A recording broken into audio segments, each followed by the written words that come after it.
breath. Today's theme was all about breath.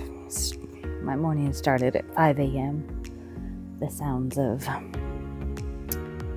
bats singing, chirping, I don't know, the sounds they make outside my door. So I knew it was morning even though it was dark. They came back. They wake me up. And then I relax in the morning, read and relax. And then I went to dynamic meditation. And the idea here is that we can heal our traumas through movement, sound, and breath.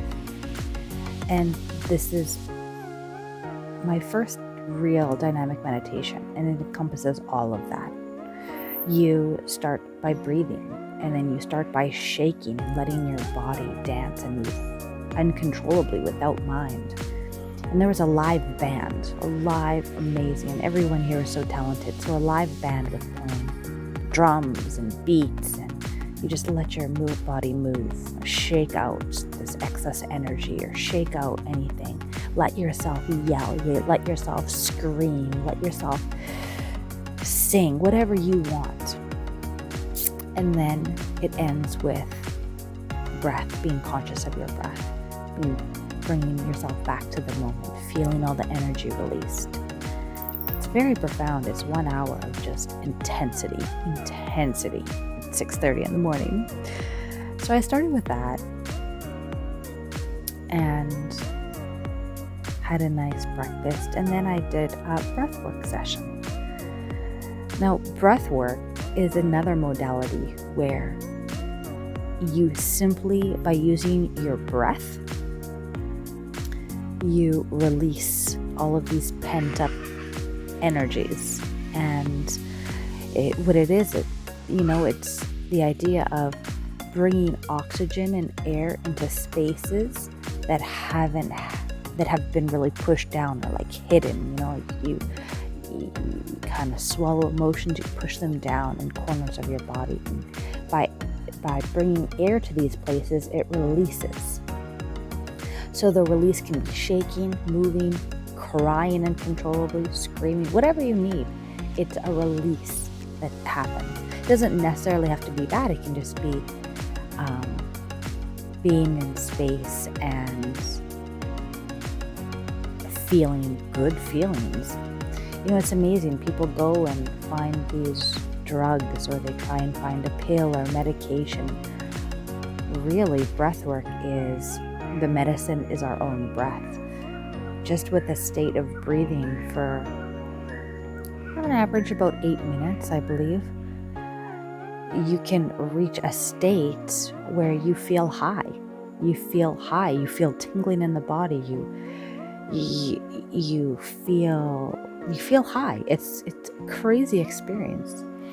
And it was a circle of just women. It happened to be just women. So I felt very nurtured and comfortable and safe. And I spoke with some women after where this was their first experience.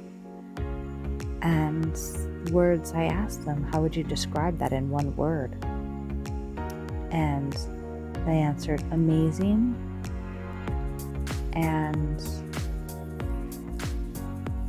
crazy. It's a crazy experience. It really is. The first time you experience it, it's crazy.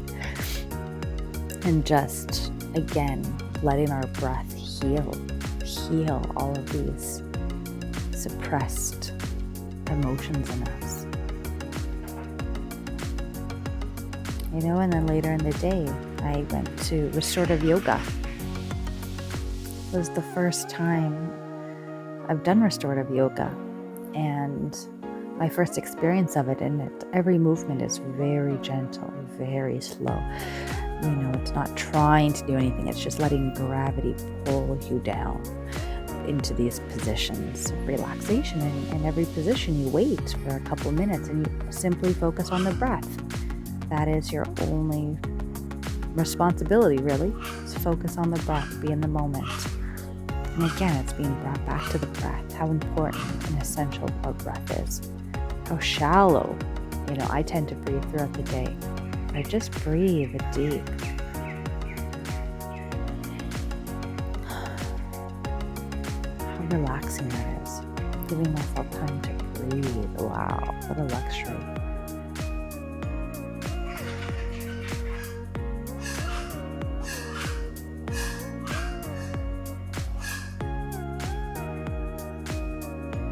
And breathe into every moment. And then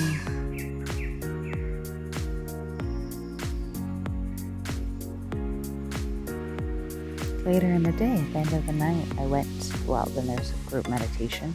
You meditate in a hall and you're focused on your breath. It's the idea of meditation. It's bringing yourself to the moment, and the only thing in the moment is your breath.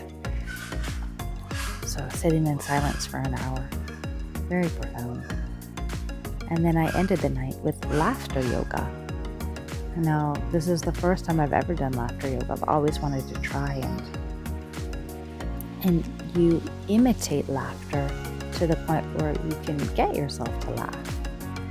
And you're moving your diaphragm in the same way as you would to cry. So your body may release into tears, but it may also release into laughter, and I think both are, acceptable.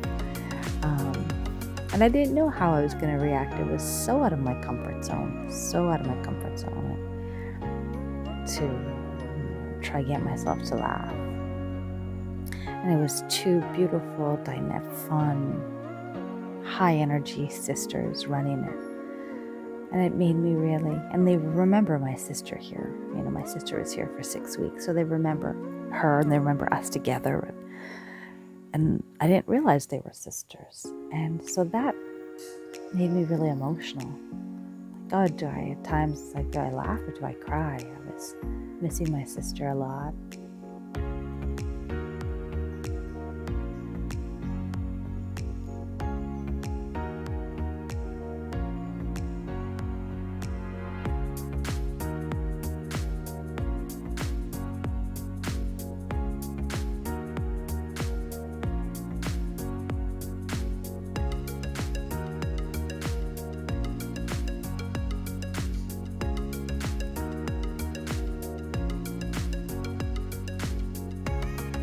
So yeah, it was a nice day of just nurturing myself through the power of my own breath. I don't need anything else. I don't need anyone to give me that. I don't need to pay for that. I can sit alone. And now I have tools. I know how to bring myself to an altered high state. And I also, if I'm feeling down, have tools now how to bring myself into laughter. I don't do that. If someone doesn't make me laugh, I don't laugh, but I don't need anyone to make me laugh. I have the power to simply start laughing. I have the power to simply meditate alone and be silent with my breath. I have the power to do breath work alone. So it just shows how powerful we really are. We have all the tools within us. We don't need any outside sources to heal us. I'm saying that generally. There's always beautiful to be guided, and there's many beautiful health professionals that can help you.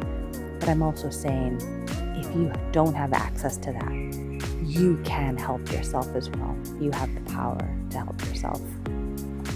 I was talking to a woman at lunch who wants to be a psychologist, and she's also learning all these other health, alternative modalities. And I was really encouraging, the world needs her to have those credentials. People will listen to her, but also to incorporate the things she's learning that has helped her.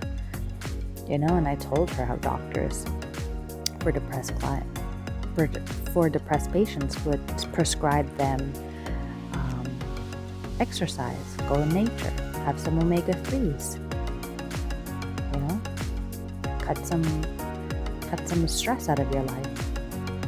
And that's what they would prescribe instead of these antidepressants. And she said, yeah, I hear that. She goes, but when I was depressed and I went to the doctor, I didn't want my doctor to tell me that. I wanted my doctor to give me a pill. I didn't want to take responsibility for myself. I wanted someone else to cure me. So it's again about blaming and putting responsibility on other and not taking responsibility for ourselves. If I'm not laughing, they say, oh, because I'm traveling alone. No one's making me laugh. Well, that's such an excuse. Oh, I, haven't felt super good. And because that's just an excuse. I know from yesterday just how many tools all day, every couple hours, I was given another tool. Oh, yoga. Oh, meditation. Oh, laughter yoga.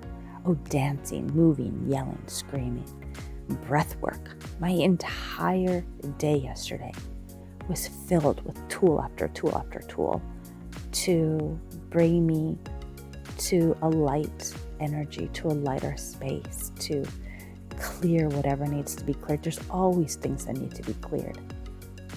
People who do breath work all the time. You're supposed to do dynamic meditation 21 days in a row. You're supposed to do breath work 30 days in a row. You're supposed to meditate every single day, yoga every single day.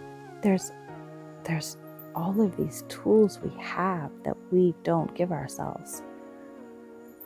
And instead of taking responsibility for our mental and physical health, we like to often go to others, and search for that quick fix, that hit, either through real drugs instead of our breath. Instead of walking in nature, we want to have an antidepressant. Instead of calming our life and having a slower, more relaxed life, we want to go and have anti-anxiety medication. But we don't need these things. First, we can try and heal ourselves. And it's a journey. I still have anxiety.